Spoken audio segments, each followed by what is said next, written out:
Добар ден, прво информативно издание на Канал Плюс во 12:30. Еве дел од настаните.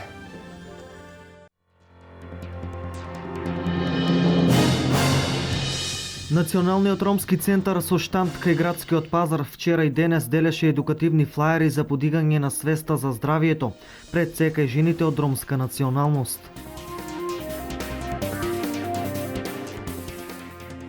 Владата на Република Македонија од вчера започна со исплата на субвенции за овчо, кравјо и козјо млеко во износ од 37,4 милиони денари.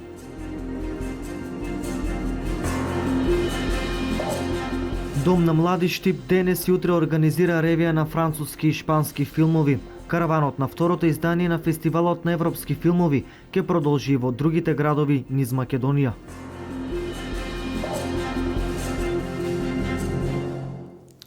Едукативни флаери за подигање на свеста за здравието и здравствените услуги пред се кај жените од ромска националност. Националниот ромски центар со штанд кај градскиот пазар вчера и денес во Штип ги информираше граѓаните.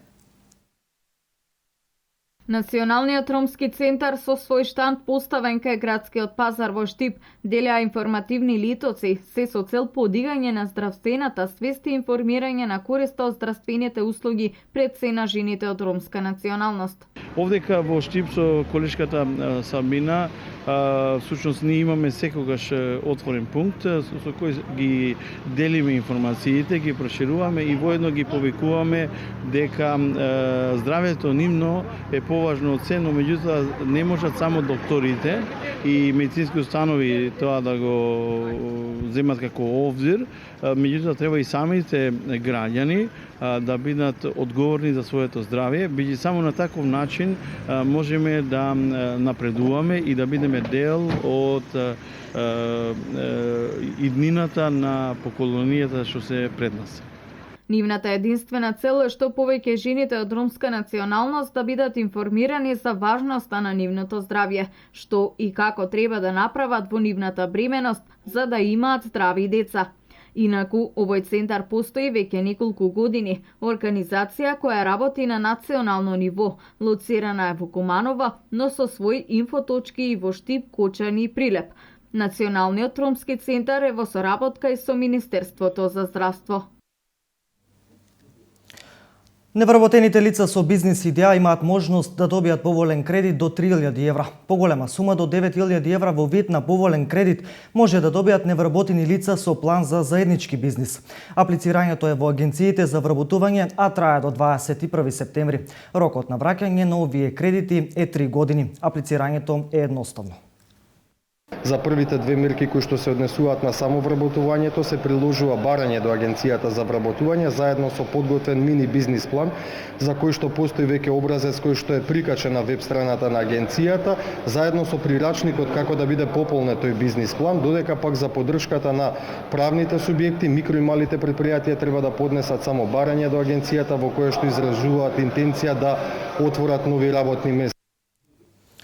Една информација и за сточарите. Владата на Република Македонија од вчера започна со исплата на субвенции за овчо, кравјо и козјо млеко во износ од 37,4 милиони денари. Средствата се исплатени на сметките на 1790 сточари. Инаку висината на мерката изнесува 3,5 денари по производен и продаден литар млеко со вклучена дополнителна поддршка од 15% за подрачја со отежнати услови за производство.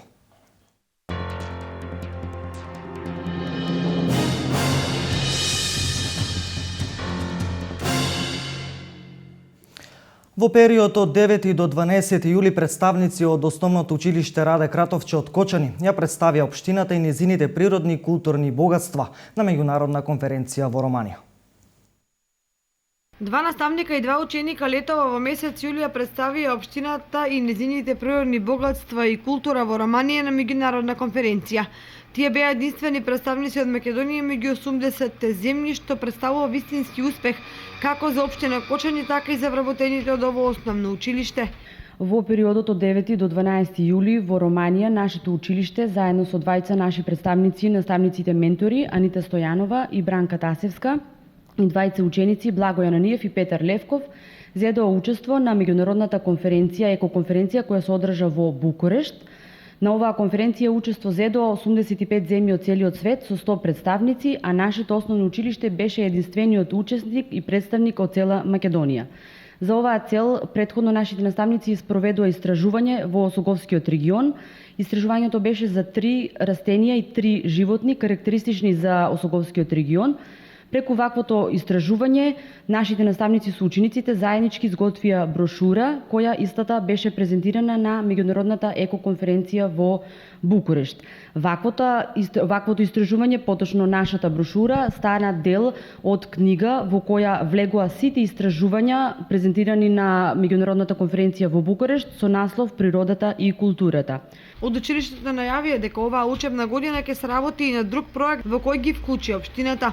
Новина во оваа учебна 2015-2016 година е тоа што општината Кочани заедно со нашиот градоначелник Радко Димитровски не поканија, поточно не удостоија како партнери во проектот Растеме со природни ресурси преку програмата Еразмус Плюс, кој проект е одобрен од страна на Македонската национална агенција.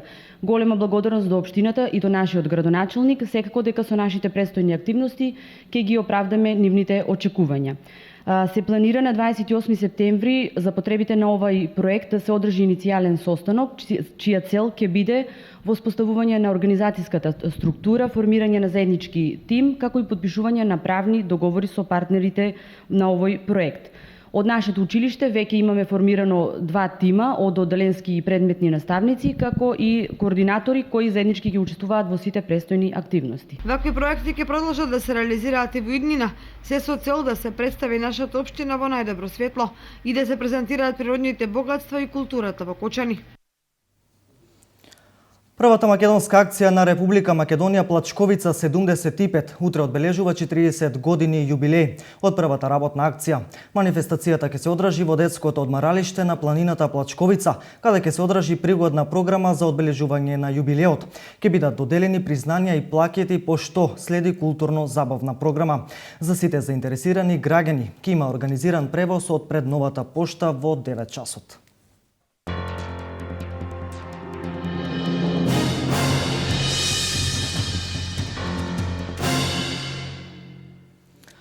Дом на млади денес и утре организира ревија на француски и шпански филмови. Караванот продолжува во второто издание на фестивалот на европски филмови во градовите низ Македонија.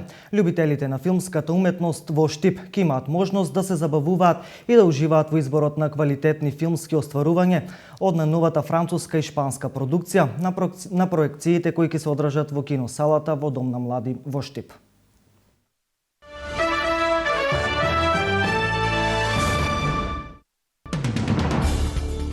Повеќе од 100 луѓе загинаа при несреќа во Мека, кога врз една од најголемите џами пан на кран вклучен во градежните работи за реконструкција и проширување на светото место на муслиманите.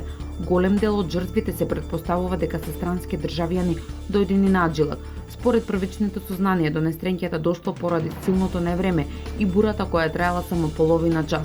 Муслиманите се собираа на хаџ во светите муслимански места пред празникот Курбан Бајрам, кој ќе биде на 23 септември. Десетици илјади луѓе ќе излезат денеска на улиците низ европските градови со цел со денот на акцијата да изразат солидарност со бегалците, додека истовремено се најавени и повеќе антимиграцијски протести.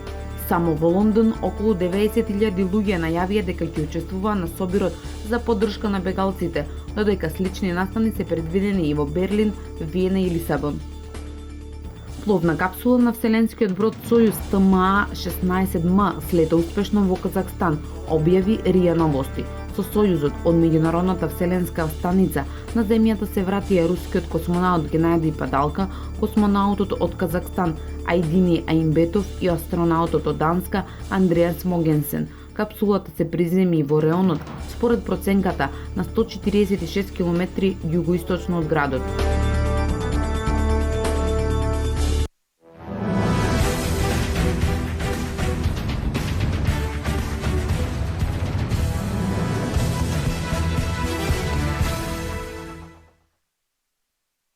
Хуманитарен надпревар во мал фудбал ќе се одржи на спортскиот стадион Джексон за помош на младиот Иван Стојанов. Надпреварите ќе се играат денес и утре. Екипите кои ќе зедат учество ќе платат котација од 1000 денари, кои ќе бидат префрлени на сметка за помош на нашиот сограѓанин.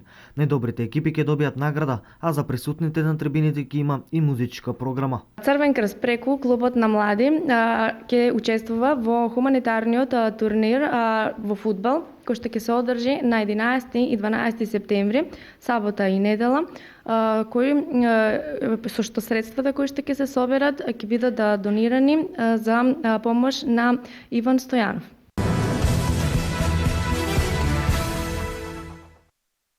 По непријатната повреда на рамото која го оддалечи 9 месеци од татамите, Мартин Стојменов се врати на шампионските патеки. На изборниот турнир, односно државното првенство за кадети, јуниори и јуниорки до 21 година, Мартин Стојменов го освои првото место. Тој во категоријата до 60 килограми, јуниори до 21 година, извојува 3 победи и се искачи на највисокото место на пиедесталот.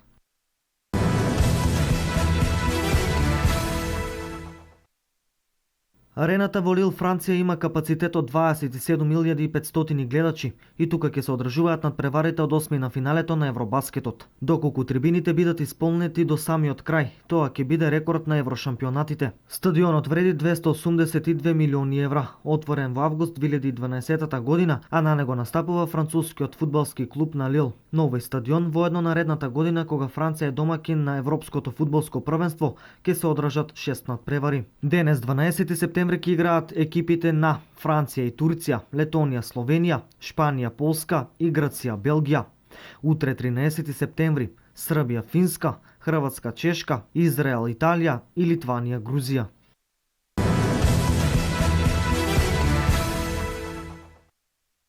Роџер Федерер славеше против Стан Вавринка, пласирајќи се во своето 7 финале на US Open.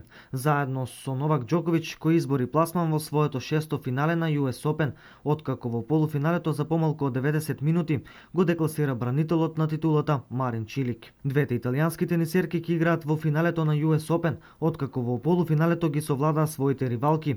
Роберта Винчи ја совлада првата носителка Серена Вилијамс, а претходно Флавија Пенета беше поуспешна од втората носителка Симона Халеп.